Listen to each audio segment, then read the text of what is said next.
In this video, we will show you how to replace your thermostat housing assembly on this Ford Flex. This will be located in your engine compartment underneath your air inlet tube.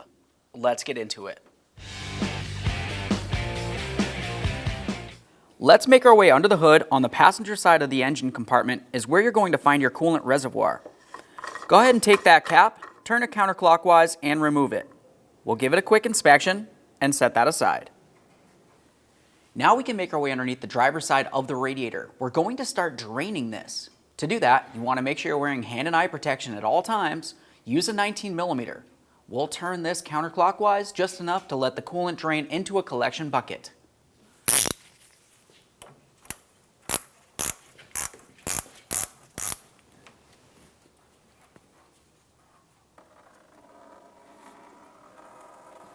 Now that we have the coolant drained, make your way back up inside the engine compartment.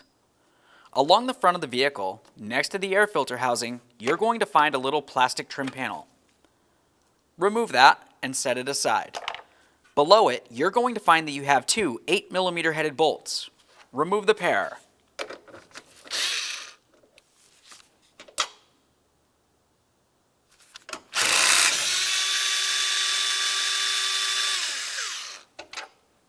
Now let's move rearward to the mass airflow sensor wiring harness. You'll find that it's clipped into the air filter housing box. We'll use a trim tool to pull this out of place.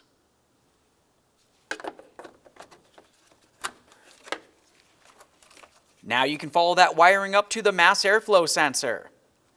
Underneath this area, you're going to find that you have a red locking tab. I'll show you that in just a minute. I'll use my trim tool or even a small screwdriver. Pop that red locking tab out of the way, and then you can squeeze on the lock and disconnect this. There's the lock, and here's the tab that I was squeezing on. Underneath that area, you're going to find that you have two metal clips holding the top area of the air filter housing to the bottom. We'll pop both of those out of place. Once you have it unlatched, continue following that air inlet. In this area, you're going to find a gray locking tab. Go ahead and give that a little tug towards the front of the vehicle to unlock this. Slide it out of position and set it aside. We'll continue up towards the master cylinder. Remove this rubber hose. Give it a quick inspection, make sure it is still soft and pliable. Set that aside as well. The next thing we'll do is remove the air inlet tube from the throttle body. Use an 8mm to loosen this clamp.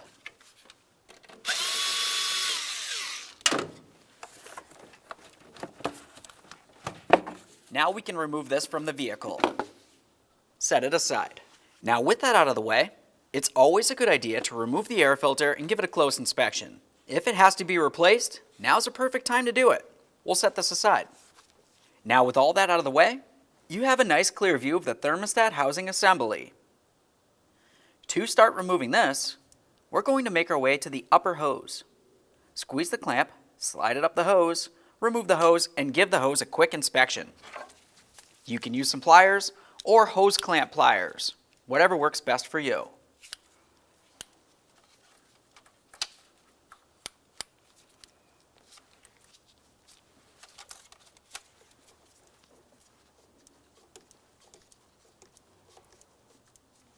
If you find that your hose is stuck in place, continue on with a hose pick. Be extremely careful not to damage the hose because we will be reusing it.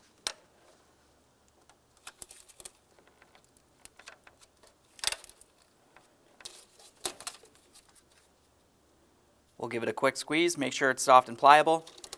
Continue on and do the exact same thing to every other hose.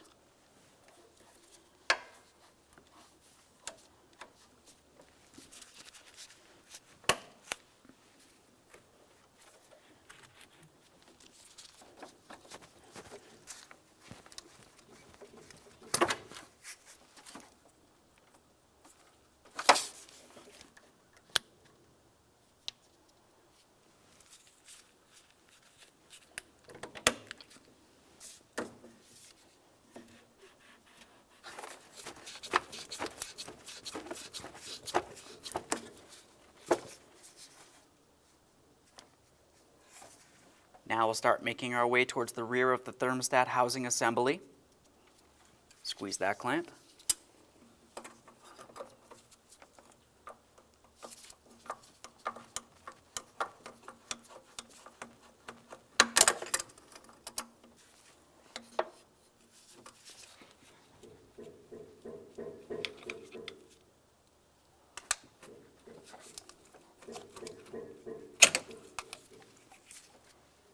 Use some long pliers to get in here to this one.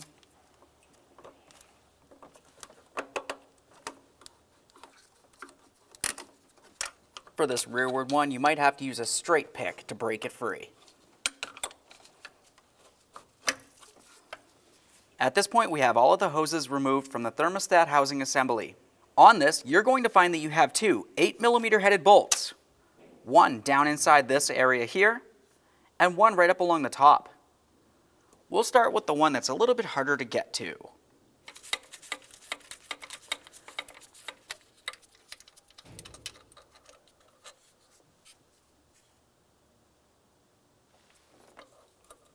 Now we can remove the final bolt up here.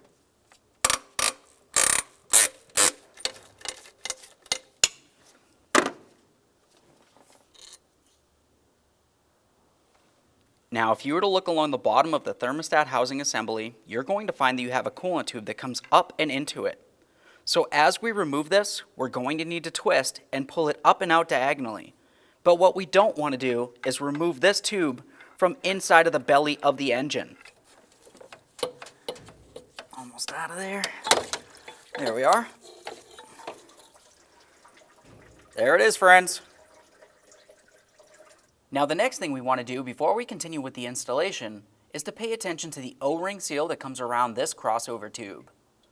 Make sure it's still soft and pliable and it's not torn, worn, cracked, or damaged in any way. We'll just give this a quick wipe. Continue on up along the engine where the thermostat housing assembly connects onto. Wipe that down and inspect it as well.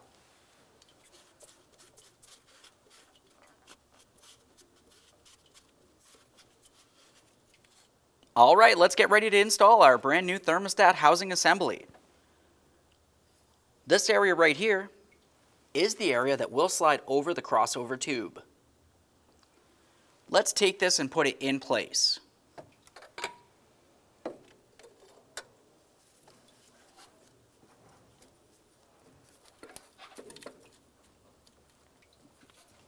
Once you feel as though you have it properly in place, continue on with each of your two mounting bolts. Clean the threads and apply some thread sealant. Bring this right through. Start it in by hand so we're sure we are not cross-threading it into the engine. Before tightening this one, you also want to make sure you start the second bolt as well. Sometimes you might have to pivot it around a little bit to get it aligned.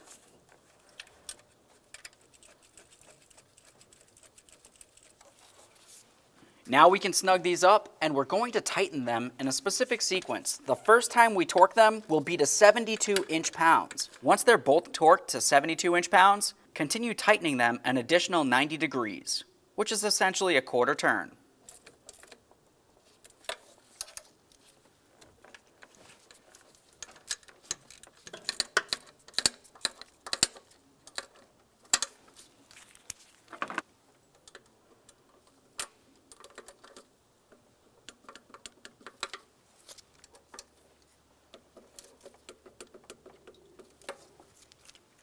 Now we can do that additional 90 degrees, or quarter turn.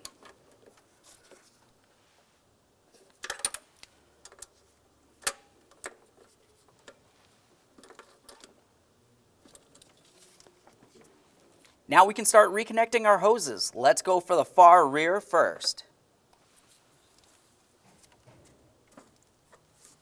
Slide that on as far as you can and re-secure the clamp.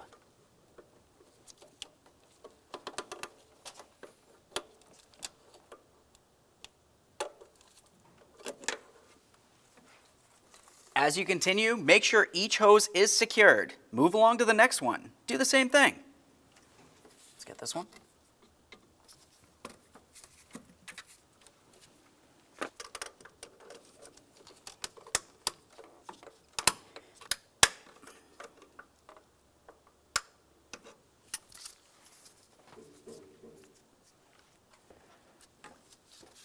Now we can put on the lower radiator hose. Slide this in here.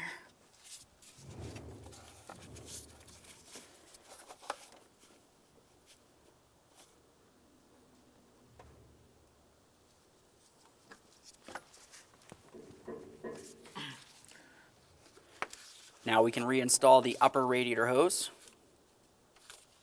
Just make sure that it's secured properly in the right position. Now we can reconnect our final hose up along the top here.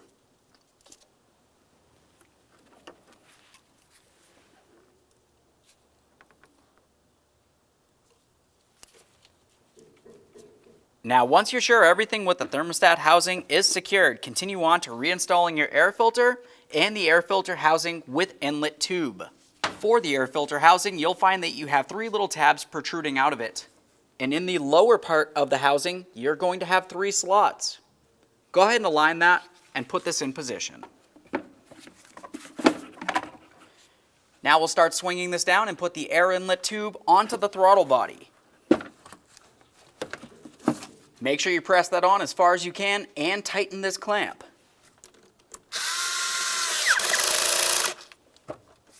Double check to make sure it's tight and secure. You do not want any dirty or unmetered air making its way into the engine. We'll continue on to this rubber hose, pressing it down into position. Now we'll make our way down here. Install this tube as well. For this, you can just take it and press it in till you hear a click. There's a light click. Give it a tug to make sure it is secured. Now we can move along to the 2 metal clips that hold the upper housing to the lower housing.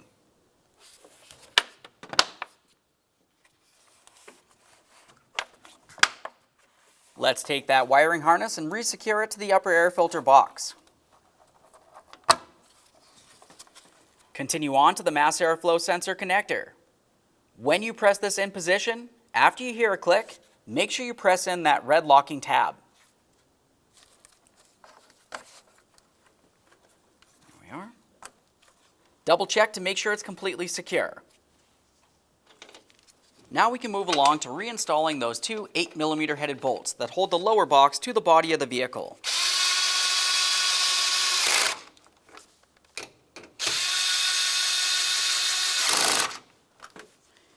Now it's time for the trim panel.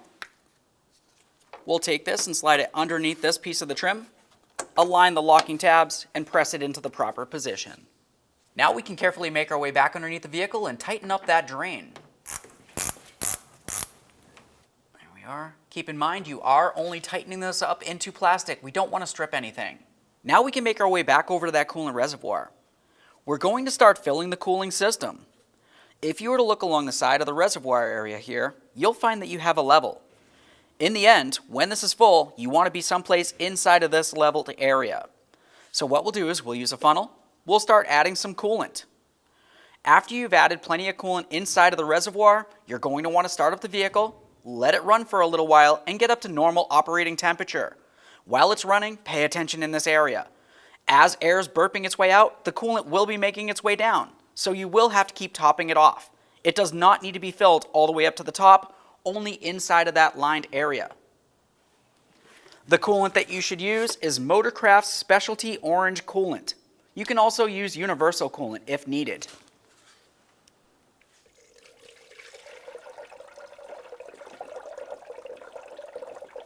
Now once you feel as though the vehicle is filled with coolant, go ahead and close up that cap on the coolant reservoir. Listen for a click so you know it's completely secure. At this point, you want to make sure you clean up your mess and take your vehicle for a road test. Aside from that, thanks for watching. When only the best will do, demand TRQ. The only company that lets you view before you do. TRQ is committed to offering the highest quality aftermarket auto parts that are engineered for peace of mind. Thanks for using and viewing with TRQ.